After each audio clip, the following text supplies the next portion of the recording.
Hi, it's nice to see you, but where is Eddie Howe? He's feeling a little bit under the weather, and you know he must be feeling under the weather for him not to come out and do the press. So he sent me out to you guys today. Do you expect him to be on the touchline for the match tomorrow? Yeah, of course. Yeah, he's in all the years I've been working with him. Then, you know, he's been under the weather a few times, but he's always been there to lead the team. You had a great result and great performance at Aston Villa the other night. Just how significant was it for you? Really important. You know, we knew we need to get back on track with our league form, especially. We had a good result away at Fulham in the FA Cup, and it's a really difficult place to go, Aston Villa, and get a result as we've seen with the unbeaten record they've had at home recently. So to go there and perform the way we did and to get the result was great for us, and it gives us confidence going into the next game this weekend.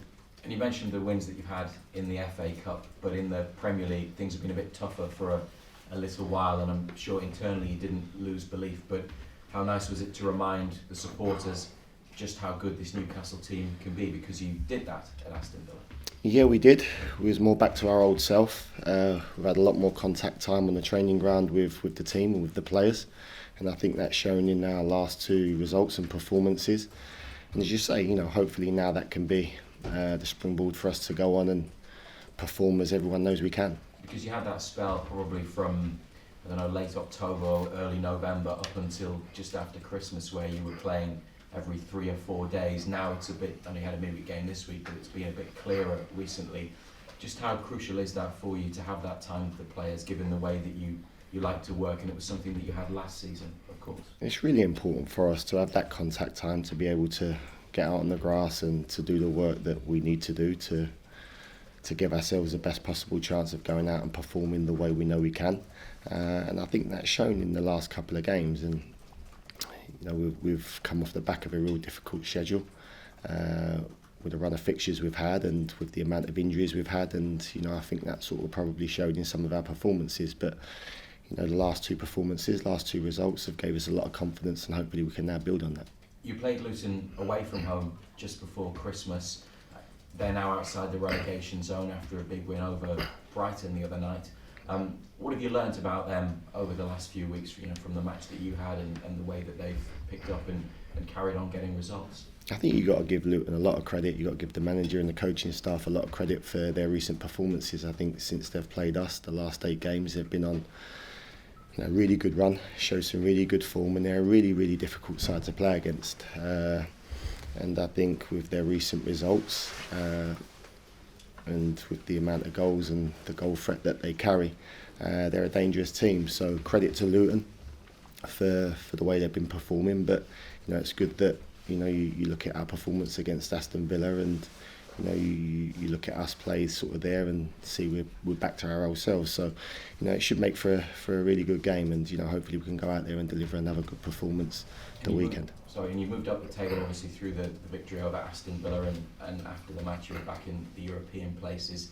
Another win can help you try and hold on to one of those. How do you see the picture at the top of the table now? Because you dropped a few places, but the gap's not that big. It's not, and to be honest, we don't really focus too much on the gap at the top of the league. You know, we focus on our next performance and making sure that you know we're in the right place and we go out there and we perform. And you know, it's game by game. And you know, as I say, you know, Villa was a great performance, a great game. That's now gone, and our main focus now is on Luton and making sure we go out there and deliver a performance. Final question I want to ask you: at the beginning of the season, there was a new rule introduced regarding the technical area. With managers not allowed to stand alongside a coach. You have to stand, I think, a few paces back, don't you? You and Eddie Howe always kind of worked together in that way, but the new rule obviously affects you. How have you responded to it, and what do you make of it? I think we've responded to it all right, actually. I've not received a yellow card or any cautions, so it must be going okay. But you know, listen, it's we've been working together for a long time, and it's something that we've always done from League Two right the way through to the Premier League. So it took a little bit of getting used to at the beginning, but I think we've got the balance right now. As a coach or a manager, have you ever been yellow carded? Yes, but that was after a game. I was disputing a decision with a referee. Thanks. Keith? Jason, it's been a long time since you've done one of these. I think it was the opening week or the opening 2 weeks of the season when I think Eddie had COVID at the time. A lot's changed, a lot has happened since then. How much have you enjoyed it? Really enjoyed it, Keith. It's been a great journey for us since we've been here at Newcastle. We've had some fantastic days, fantastic evenings, fantastic memories. None more so than probably last year with the achievements that we achieved. So it's been a great journey so far, and now all we're looking to do is to continue that journey and to try and deliver success in this football club. What you seem to have done is you've achieved cult status amongst the Newcastle support.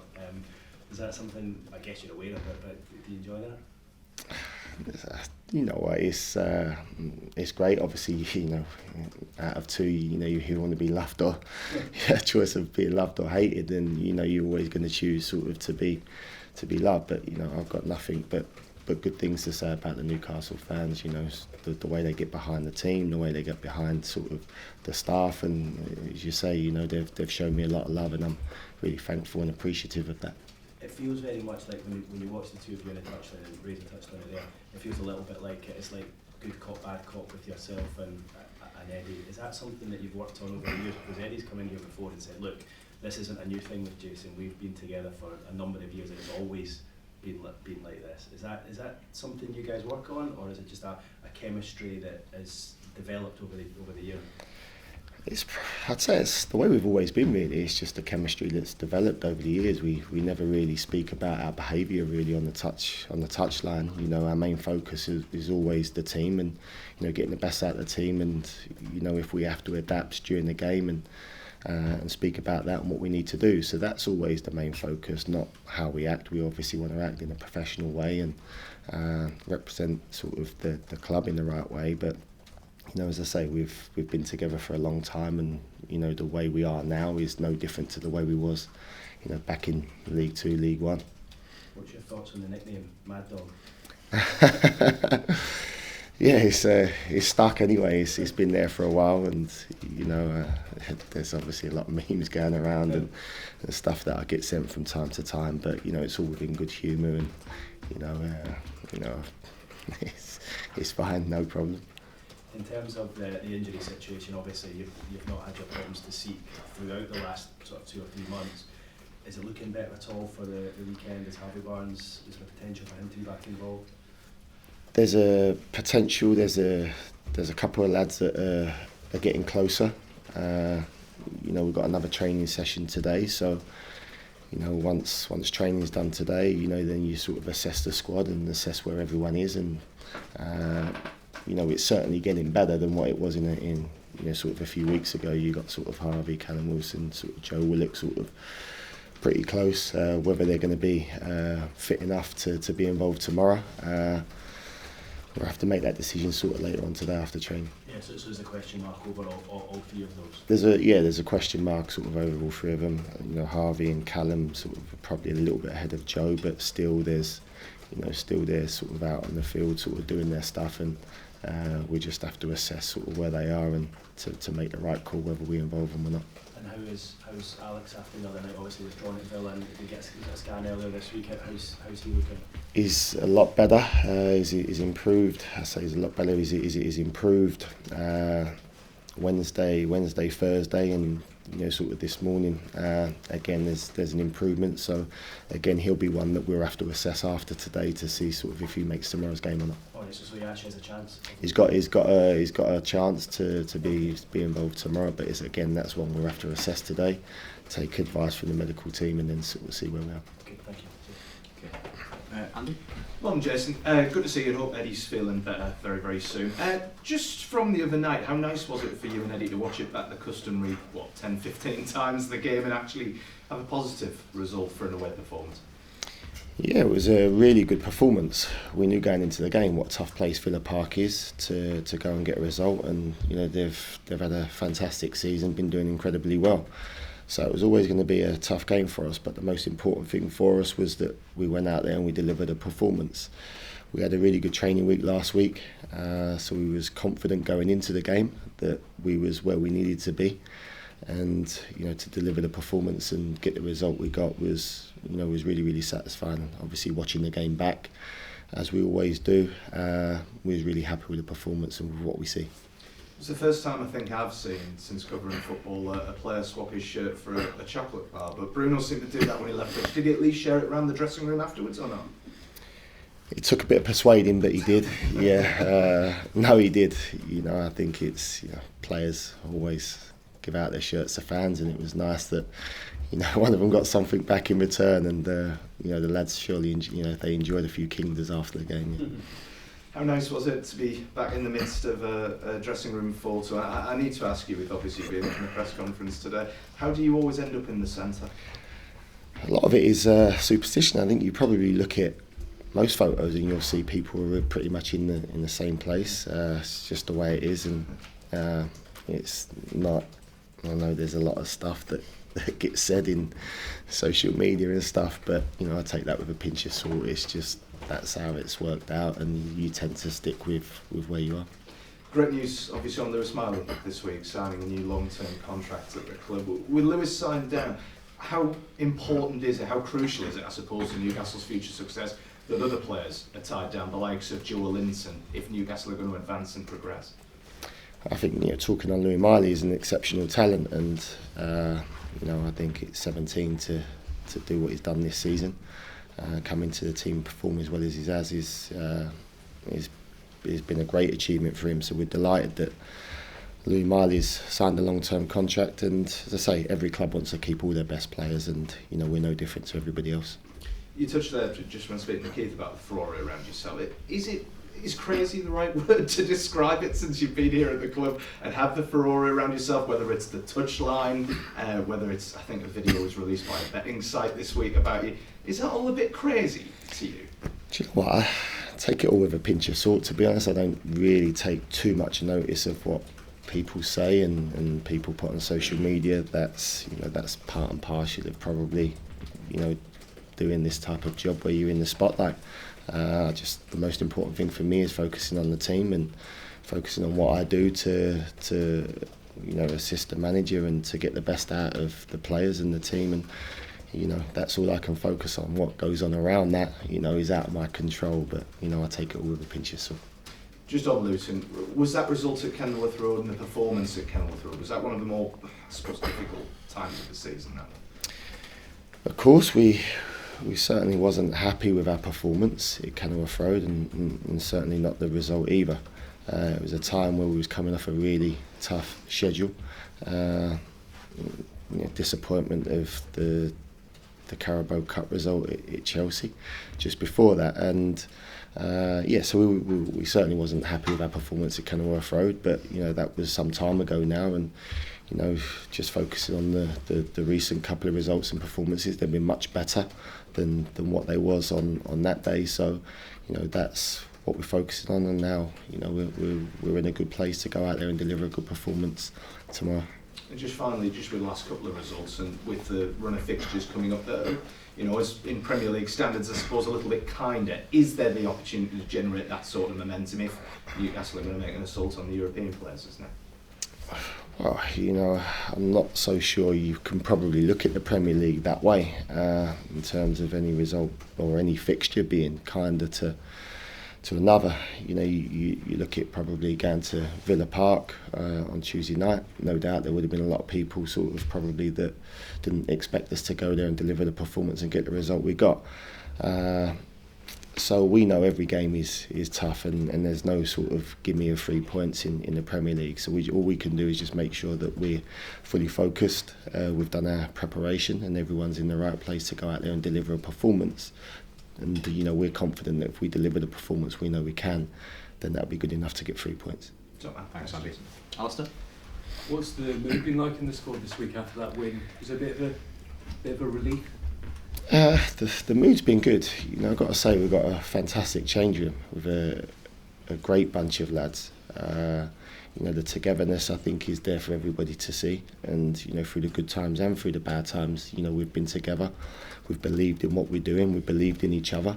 But as you say, off the back of 2 results and off the back of certainly getting a good result performance at Villa, the mood and the confidence is obviously lifted. So, the mood's been great, and, hopefully now we can just stay focused and, continue the form that we're in. We've seen Anthony Gordon go up front when Wilson and Isak haven't been available. What have you made of his ability to do that, and I presume you'd be trusted to do it more going forward? Yeah, it's something we know. Ant can play anywhere across the front 3 positions. He played as a striker a lot actually when he was at Everton, and the times he's played up front for us, he's done very well. And I think you look at Anthony Gordon's numbers this year. I think he's had 12 goal contributions, so that just goes to show sort of the talent he is, and what a good player he is for us. And that's regardless whether he plays on the left or on the right, or whether he plays up front. We're confident he'll go out there and be a real threat for the opposition and deliver a good performance. Thank you. Damien? Jason, Eddie seems a level-headed guy when we speak to him all the time. You've known him a long time. How did he handle that difficult spell over Christmas and New Year? As I would expect him to, no different. We've been in football, long enough now to know that, it's not just things don't just go in a straight line upwards. There's always going to be sort of twists and turns, and sort of bumps in the road.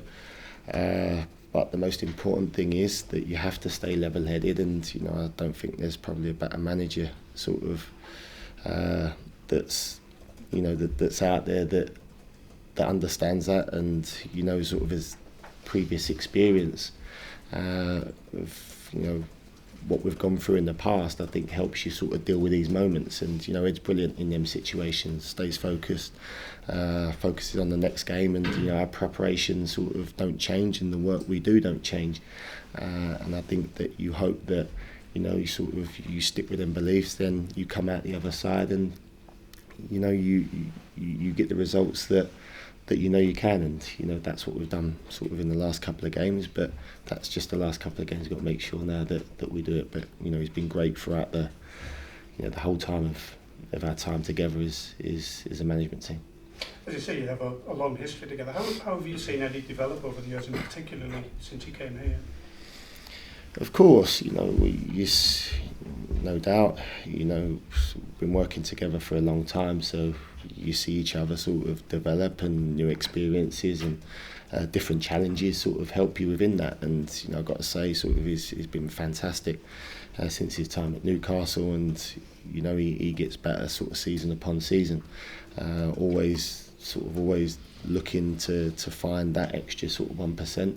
As we know, always driving everyone to strive and to do better, and I think you can see that. Thank you. Luke Edwards, then Craig Hall. Hi Jason, so I see you're as evasive about fitness updates as Eddie is. Been well trained. Why do you think you've become such a high profile assistant manager? It's not usual in the Premier League. Do you know what? That's probably not a question I can answer. That's obviously, other people sort of create these things, sort of, it's not led by me, or I don't sort of instigate anyway, and, people say what they want to say, and, I can't sort of control that, and I can't do anything about that. As I say, all I can focus on is my job and what I deliver and what I do for Newcastle, and, that's my only focus. What happens around that, as I say, is out of my control, and I can't do anything about it. You seem to, I'm an irritant, so will know, but you seem to get under the skin of position managers as well. Is that conscious? Is that deliberate? How do you respond to that? It's not deliberate, and again, I can't do anything about it.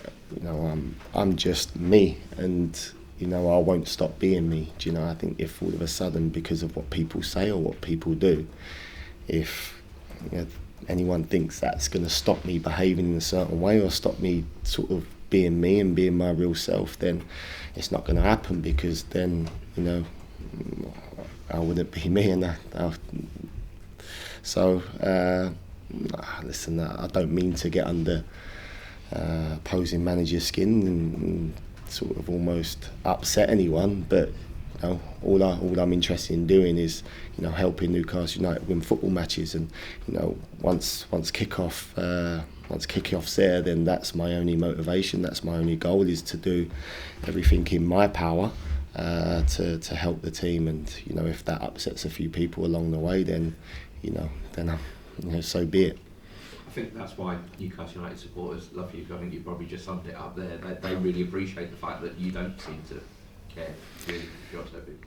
No, as I say, you know, I'm not going to stop being me, and that's all I can do. And my main focus is here at Newcastle. Thank you. Thanks, Luke. Craig and Lee Ryder. Craig. Morning, Jason. You're a big part of Eddie, you know, transfer work that you do. We came into this window and Eddie had said that he wanted reinforcement. He finished the window without that. How do you reflect on the business all left off? And, you know, would you have liked players to have come in? I think there's been a real lack of business sort of everywhere, as we've seen sort of certainly this January. It's been the quietest one that I think I've known for a long time. But I think you can look at transfer windows two ways. You can look at it as an opportunity to strengthen, and you know, we're always trying to strengthen if the right players are available, and you know, and we can. But the other way is to sort of, you know, not weaken and not sell your best players. And you know, I think if you come out of any transfer window where you haven't weakened your team, then I think it's been a good window, and I think that's the way we've got to look at it. And how do you assess the striker situation in the time at the club? Callum and Alex have both started pretty much exactly 50% of the Premier League games that have been played in that time. So there is a potential weakness there in terms of their availability. How do you assess the striker situation with two? Bear in mind Anthony could probably start tomorrow. Yeah, I think we've got two outstanding strikers that, you know, that are very different in the way they play, in Callum Wilson and Alex, and you know, they're both such a goal threat. You know, we've been a little bit unlucky, as you say, where we've not sort of had them both fit probably for as long as we would have liked. But you know, sometimes you know you can't sort of predict that, and you can't help sort of picking up injuries that you get sort of during training or games. But we know we've got Anthony Gordon as well, who can play up front, who's done it as we spoke earlier, sort of at Everton, and when he's gone up front for us, he's done that job very well and been a real threat. So we're really happy with the, you know, with Callum and Alex as our two strikers, knowing that we've got Anthony Gordon if we need to call upon him. And just lastly, a quick one on yourself. Have you any ambitions to be a manager in your own right, or will it always be Eddie Howe and Jason Tindall? No, I think it's always, you know, I've made it clear sort of before that, you know, I'm happy in sort of my role and what I do. You know, I think me and Ed work well together. We've been a good team for so long, you know, and that's how I want it to continue. Thank you. Thanks, Craig. Lee Ryder then, Dominic. The incident at the end of the game where Emery didn't want to shake hands, I mean, does that almost give you like a little psychological thing that, you know, you've got under the skin in a big game like that? I don't look at it that way, in terms of, you know, it's not a battle between me and the opposing manager or the opposing sort of coaching staff. It's you know, if someone don't want to shake my hand at the end of the game, you know, I'm not in control of that. You know, I wouldn't personally do that myself. You know, sort of win or lose. I think some people act a little bit differently when they lose compared to when they win, but that's down to the individual. But I certainly don't go out to sort of almost cause that problem to begin with. If they don't like what they see, then no problem, I'm not offended by it. Yeah, and obviously on the other side of now of that sort of 6 defeats in 7, it's a good feeling, but you must have loads of positive vibes now moving in the second half of the season and looking up the table rather than over your shoulder. Yeah, of course. We knew he wasn't in such a good reign of form, certainly with, as you say, sort of losing 6 in 7. That's not, you know, where we wanted to be and the results we wanted to get. So, you know, to come, you know, out the other side of that with, you know, 2 good results at 2 really difficult places, Fulham and Aston Villa, and deliver sort of two good performances. can only help us moving forward. So what's happened in the past is the past. We can't change that. We can't do anything about it. All we can do now is focus on the next game and focus on what we do from now moving forward. And we're confident in terms of where we are. We're confident in the work and what we're seeing that the players are delivering on the training ground and in the previous 2 games. And hopefully we can now build on that, use the confidence that we've took from the previous couple of results and take that forward and hopefully go on a good run now and finish the season in a really good way. Just finally on Sandro Tonali, the fans were chanting his name the other night. He's obviously quite a long time away from coming back. How nice is that, and are you getting closer to giving him, at least in behind closed doors, run out or anything like that? It's great because Sandro's a great kid. He's a great lad. Trains really hard every single day, and he's going to be a really, really top player for this football club moving forward.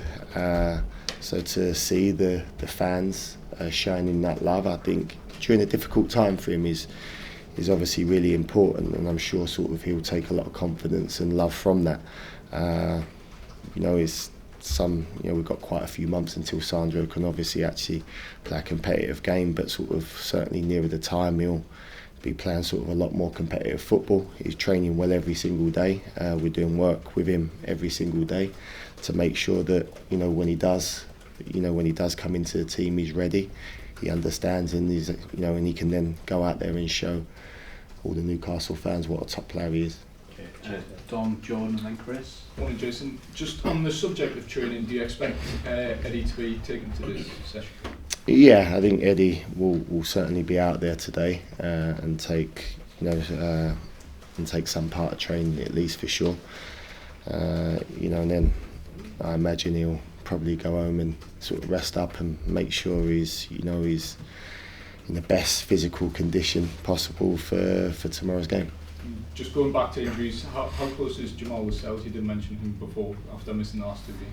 Jamal Lascelles, is another one that's very close. Again, another one we'll probably have to assess after today to see how close he is, but he's certainly not far away at all if he don't make tomorrow.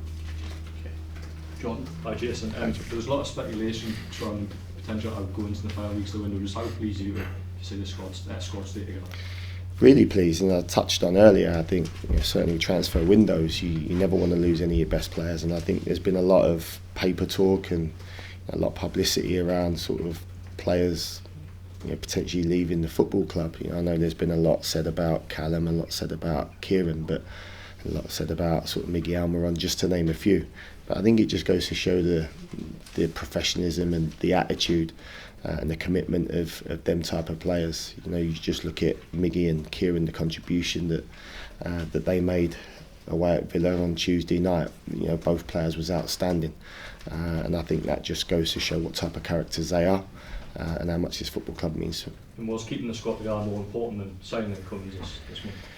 I think you always want to keep your best players at the football club. I think you asked any manager, coaching staff, any squad that you always want to keep your best players at the football club, and we certainly do here in Newcastle.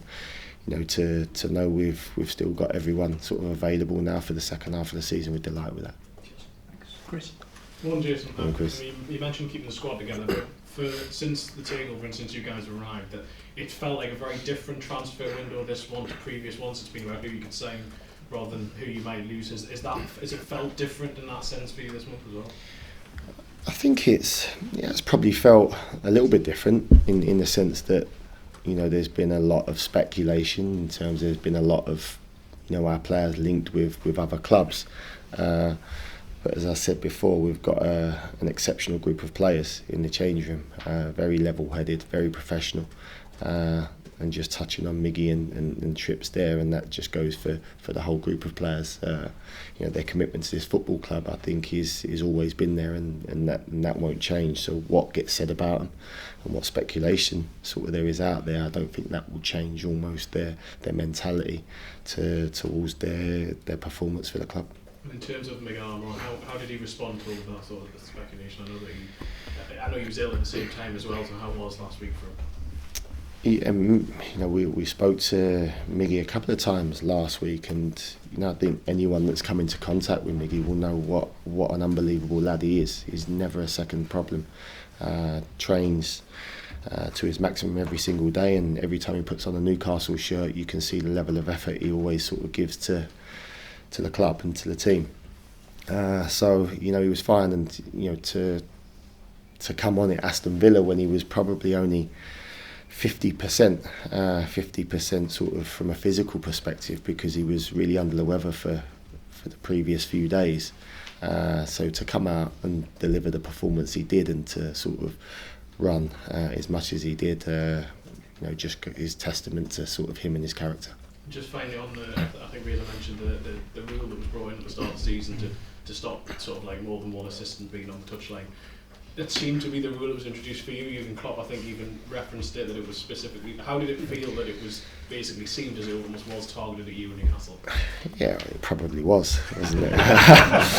Because no, but it's I always say I've never got any problem with if any coaching staff want to go and stand up alongside their manager, or to help their team, or to sort of talk or whatever. It's never any problem sort of for me or to us, but I think you have to sort of do it in a respectful way, and you sort of have to obviously abide by the rules, and I think we've done that well this year. Sometimes I might get a little bit carried away from time to time, but I always get dragged back into my place by the fourth official, and that's fine. So no, the rule is the rule, and you have to abide by it, and I think it's been fine this year. Thanks, Chris. Simon, then Kieran. Hi, Jason. Jurgen Klopp talked last week when he announced he was stepping down. He said he was worn out by the job, and it was so relentless, and the pressure was so relentless. How does Eddie cope with that, and can that lead to you getting ill in the middle of the season? And it's pretty relentless for at that level. Yeah, I think it is, and I think probably Jurgen's done. He's arguably one of the best managers that there's been for a long time. And he's done an incredible job at Liverpool. And I think we've probably seen it more so this year than we have before, with the schedule and the Champions League and the cup competitions, league competitions, and I think certainly more so for a manager when you're having to sort of lead the team, sort of game by game, and sort of deliver your work on the training ground, as well as then obviously dealing with you guys, sort of probably the amount of times that you have to sort of don't mean that in a negative way, but the time that sort of obviously takes out of their time, then it can be exhausting for sure. But I think as a manager you probably become accustomed to it, but then there does come a point where probably Jurgen's been at the top level doing it for so long, where he's maybe looked at it and thought sort of now's the time to have a bit of a rest. And but speaking on sort of Ed does incredibly well to sort of do that, but he's had his year out, and so he's maybe a little bit fresher than a few others, but yeah. Yeah, and your role as well. How would you describe your role in the backups in the coaching team? Are you enforcer, joker, tactician? Are you the good cop or the bad cop? I couldn't work it out before. Well, we work hand in hand really. We obviously we share the same office, and we're sort of with each other pretty much the majority of the time. So we're always talking about the team. We're always trying to find ways that we can improve, and we've both got our roles in terms of what we deliver out on the training ground and what we do. We support each other whenever we need to. But there's no real sort of set sort of role in terms of do that. Day to day we'll sort of plan the training session, plan our tactics, and then sort of we'll support each other in delivering that. In terms of getting into players and delivering messages, are you the one who does it, or can Eddie do that as well? Or? We both do it. I think you sort of see that. We both deliver sort of messages to players. I think it's it's important that we work together. It's being a manager is incredibly difficult. To try and take on all the responsibility on your own shoulders is incredibly difficult, certainly at this level. with the amount of detail and the amount of information that you need to get across to the team and to the players. So it's a team thing. We sort of work together on that, and obviously you've got the coaching staff of Simon, Perchie and Graham Jones as well, sort of the analyst team. So everyone contributes, but myself and Ed will always communicate and sort of plan the day and have our own specific rules, our own specific roles on that day. Thanks. Kieran and then Martin to finish. Hi Jason, you're credited as being the man behind the team picture at Sunderland last month. Could I ask you about that? What was the thinking? It was just listen. I think it's clear that we've always had a team photo, sort of, whenever we win, because I think it's incredibly difficult to win football matches, as we all know. And when you look back on your career, you sort of want something to look back on and sort of to remind you of some good moments. And I think that's the reason why we do it, because you got to enjoy the moment of winning, because that's what we all want to do. The Sunderland one was obviously you had so many Newcastle fans sort of behind the goal. The support the fans have gave us since we've been here certainly has been incredible. I think sometimes it's nice to share nice moments with the fans. We've done it a couple of times at the end of the season, games where we've had a photo on the pitch sort of in front of the fans, and I think it's nice that you share that moment with them, because they give so much to the team. Their support, it costs them a lot of money, and the love they always show us. And I think sometimes it's nice to give give something back, and when you look back on that, it's a great photo. Yeah, and I mean, it's ridiculous saying sorry. Does it feel like an important summer to come? I know the windows aren't just closed now. But do you know what? We haven't thought that far ahead. I think if we start thinking about what we're going to do in the summer, then sort of we'll get sidetracked for what's important now, which is obviously sort of Fulham and focusing on sort of our next results. So obviously sort of towards the end of the season, we'll give that a little bit more thought in terms of transfers, etc. But certainly the main focus now is on sort of how we can improve the team, and how we can go out there and deliver performances to win games. Fine, could I just ask about the work you do on set pieces? It seems the team has come a long way in the past couple of years in that field. Yes, set pieces is a huge part of the game, and we spend a bit of time on set plays. I lead the set plays. And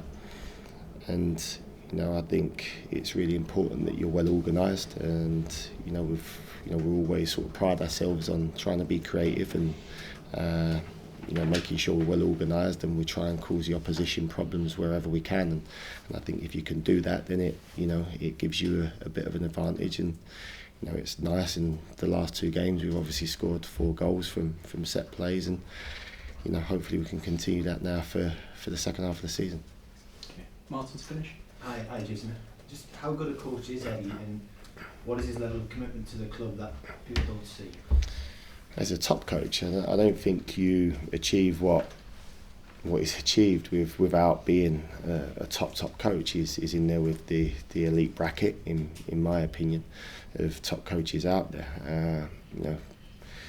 I think the journey that we've had, and what Ed's had from his time in management, going from obviously minus 17 is where it all started in League Two, to then come in sort of to a club like Newcastle, and sort of achieving what we've achieved in the last couple of years. So he's a top coach, and he's always striving to be better, and I think that's what makes him elite. He's always striving to be better, always striving to get the best out of the players, the best out of sort of people and staff, and it'll never change. And he'll continue to work all the hours that are available to make himself the best, but ultimately to give Newcastle United the best chance of success.